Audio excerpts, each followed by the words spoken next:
तो वीडियो की शुरुआत में हम देखते हैं कि सभी लोग कंट्रोल ऑफिस से रेनो और कापका को देख पा रहे थे और तब होशिना उसे बताता है कि वो उसके शील्ड को अब एक्टिवेट नहीं करने वाला। वहाँ पे रेनो तब ये फैसला करता है कि वो अब जो भी करेगा वो कापका के साथ ही करेगा और वो तब कापका को अपने ऊपर उठाकर वहाँ से भागने लगता है क्योंकि पैर टूटने की वजह से कापका भाग नहीं सकता था। होशिना तब उन दोनों को देखकर वहाँ पे बहुत ज्यादा हंसने लगता है।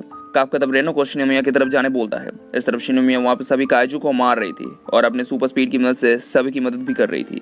वो आगे बढ़ने लगती है जहाँ पर एक भी काइजू तब उसके सामने टिक नहीं पाता। सभी काइजू तब उसके हाथों मारे जाते हैं। शिनोमिया तो उस बड़े काइजू के पास पहुंच जाती है और उस पर हमला कर देती है। ऐसे तब कंट्रोल ऑफिस से सभी लोग देख पाते हैं।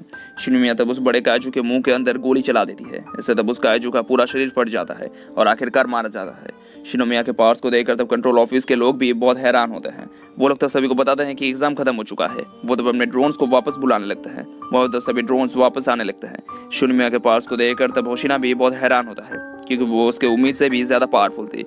उसे यही बात अब आशिनो भी बताती है कि शिनोमिया सच में उनकी उम्मीदों से भी ज्यादा पावरफुल है। दूसरी तरफ शिनोमिया उस काजू को मारने के बाद आखिरकार सुकून का सांस लेती है। वो तो वहां से जाने लगती है पर तभी उसके पीछे से एक काजू निकलता है जो उसे शूट कर देता है। इस तरफ रेनो और कापका शिनोमिया के बारे में बात कर रहे होते हैं जहाँ तब शिनोमिया की वजह से उन्हें एग्जाम को पास करने में आसानी हुई थी। वो लोग तब एग्जाम के रिजल्ट के लिए इंतजार करने लगते हैं पर तभी वो सभी लोग देखते हैं कि वहाँ के सभी मरे हुए काजू वापस से जिंदा हो रहे थे। उन्हें देखकर तब वो लोग को समझ ही नहीं पाते कि वहाँ पे आखिर चल क्या रहा है। इस तरफ शिनोमिया के उस जगह से बहुत ज्यादा खून निकलने लगता है। वो तब अपने शील्ड को एक्टिवेट कर देती है जिससे वो अटैक तब उसके हार्ट तक नहीं पहुंच पाता। शिनोमिया तब उस काजू के साथ लड़ने के लिए बिल्कुल तैयार होती है पर तभी वो काजू बात करने लगता है। इसे देखकर तब शिनोमिया चौंक जाती है क्योंकि काजू बात नहीं करते। वो काजू तब देखता है कि शिनोमिया ने अपने आप को सूट की मदद से हील कर लिया था। शिनोमिया तब देखती है कि उस काजू के पास दिमाग भी होता है, मतलब वो बाकी काजू की तरह बेवकूफ नहीं था, वो सोच सकता था। वो तब उस काजू पर हमला करने ही वाली होती है पर तभी वो काजू उस पर अटैक कर देता है। ऐसे तब शिनोमिया बहुत ज्यादा घायल हो जाती है। कंट्रोल ऑफिस के लोग भी तब देख पाते हैं कि शिनोमिया बहुत ज्यादा घायल हो चुकी थी पर तब वो लोग देख पाते हैं कि सभी मरे हुए काजू वापस से जिंदा हो चुके थे और उसे देखकर वो लोग कुछ भी समझ नहीं पाते कि वहाँ पर आखिर चल क्या रहा है। वो तब देखते हैं कि जिंदा हुए काजू के पास और भी ज्यादा बढ़ चुकी थी। आशिनो तब सभी स्टूडेंट के शील्ड को एक्टिवेट करने कहती है। वो तब कुछ ड्रोन्स को वापस उस जगह पर भेजने के बारे में कहती है। वो तब होशिना को लेकर वहाँ से उन स्टूडेंट्स को बचाने चली जाती है। इस तरफ एग्जाम वाली जगह पर इमरजेंसी अलर्ट लग जाता है। इससे तब सभी स्टूडेंट्स वहाँ से भागने लगते हैं। दूसरी तरफ वो बड़ा काजू और भी ज्यादा पावरफुल हो जाता है और उसे तब घायल पड़ी हुई शिनोमिया देखने लगती है पर वो तब भी हार नहीं मानती और अपने घाव को सूट की मदद से हील करने लगती है पर तब वो काजू उस पर वार करके उसे दूर कर देता है। इससे तब उसमें और उठने की हिम्मत नहीं होती।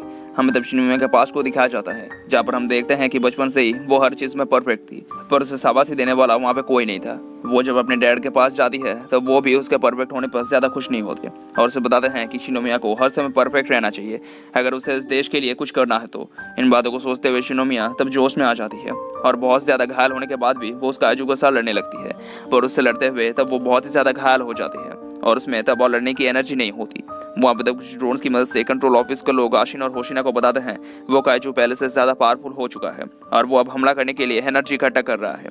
आशिन और होशिना तब उस तरफ अपने फुल स्पीड के साथ जाने लगते हैं ताकि देर होने से पहले वो लोग शिनोमिया को बचा सके। दूसरी तरफ वो काजू शिनोमिया को मारने के लिए बिल्कुल तैयार होता है और शिनोमिया भी तब थक हार के वहाँ पे बैठ जाती है और हार मान लेती है क्योंकि उसकी मौत उसके सामने होती है और तब वो काजू उस पर अटैक कर देता है पर तभी शिनोमिया के पास कापका आ जाता है और उसे तब देखकर शिनोमिया बहुत ज्यादा चौंक जाती है पर तभी वहाँ पर एक बहुत जबरदस्त धमाका होता है। हम तब देखते हैं कि कापका अपने काजू फॉर्म में आ चुका था। इसने तब उस अटैक को रोकते हुए शिनोमिया के जान को बचा लिया था। कापका तब शिनोमिया का शुक्रिया अदा करता है क्योंकि उसकी वजह से ही सभी लोग वहां से सही सलामत निकल पाए थे और वो तब उस काजू के साथ लड़ने के लिए बिल्कुल तैयार होता है।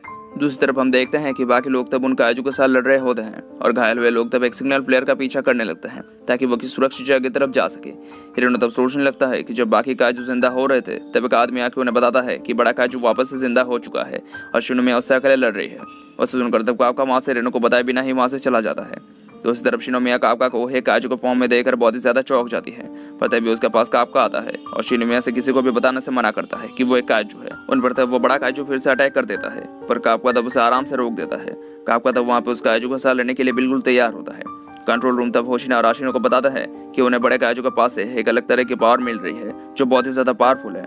कंट्रोल रूम तब कहती है कि उस काजू की फॉर्टिट्यूड पावर है 9.8। वो सुनकर तब होशिना बताता है कि उनके मेजरमेंट में जरूर कोई प्रॉब्लम है क्योंकि अगर ये सच है तो वो काजू आज तक का सबसे पावरफुल काजू होगा। इस तरफ कापका अपने पूरे काजू पावर्स का एक्टिवेट करता है और उस काजू को एक पंच मारता है। इससे वो पूरा काजू ही वहां से फट जाता है। कापका तब शिनोमिया के पास आता है और बताता है कि वो शिनोमिया को सेब देकर खुश है पर उसे खुद को इस खतरे में नहीं डालना चाहिए था। पर तभी वहाँ पर रेनो आता है, जो तब कापका पर बहुत ही ज्यादा गुस्सा होता है क्योंकि उसने उसे कुछ न कहते हुए काजू में बदल गया था।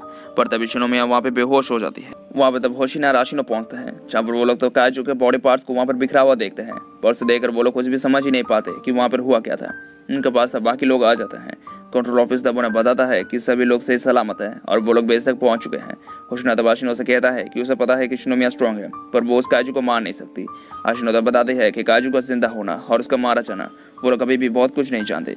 होशिना तब सोचता है कि ये बिल्कुल वैसा ही है जैसा उन्होंने 3 महीने पहले देखा था। इस तरफ कापका हॉस्पिटल में एडमिट होता है और उसके पास तब रेनो उसे कहता है कि शिनोमिया अब हॉस्पिटल में एडमिट है और उसे डिव स्पोर्ट्स की बेस्ट ट्रीटमेंट दी जा रही है। वहाँ पे तब कापका बहुत ही ज्यादा खुश होता है क्योंकि आखिरकार वो लोग उस मुश्किल के वक्त से बाहर निकल चुके थे। पर कैप्टन आशिनो तब उनके सामने आती है, जो तब उनका शुक्रिया अदा करती है क्योंकि घायल शिनोमिया को बचाने में उन दोनों का बहुत बड़ा हाथ था। वो तब वहाँ से चली जाती है।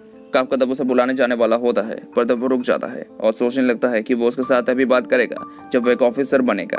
दूसरी तरफ हम शिनोमिया को देखते हैं, इसके पास वाइस कैप्टन होशिना आता है और उसको शुक्रिया अदा करता है क्योंकि उसने ही बड़े काजू को मार गिराया था। और शिनोमिया भी तब ये मान लेती है कि उसने ही उस काजू को मारा था क्योंकि वो कापका की सच्चाई सामने लाना नहीं चाहती थी। दूसरी तरफ हम एक जगह पर उस इंटेलिजेंट काजू को देखते हैं जो अपने फोन में न्यूज देख रहा होता है और वहाँ पे वो काजू नंबर 8 के बारे में भी सुनता है और तब वो एक इंसान में बदल जाता है। मतलब वो बिल्कुल कापका की तरह ही था। और तब हम देखते हैं कि वो काजू डिस्पोजल टीम का एक मेंबर होता है, जहाँ पर रेनो और कापका काम करते थे। और इसके साथ ये वीडियो खत्म हो जाता है। Thank you for watching.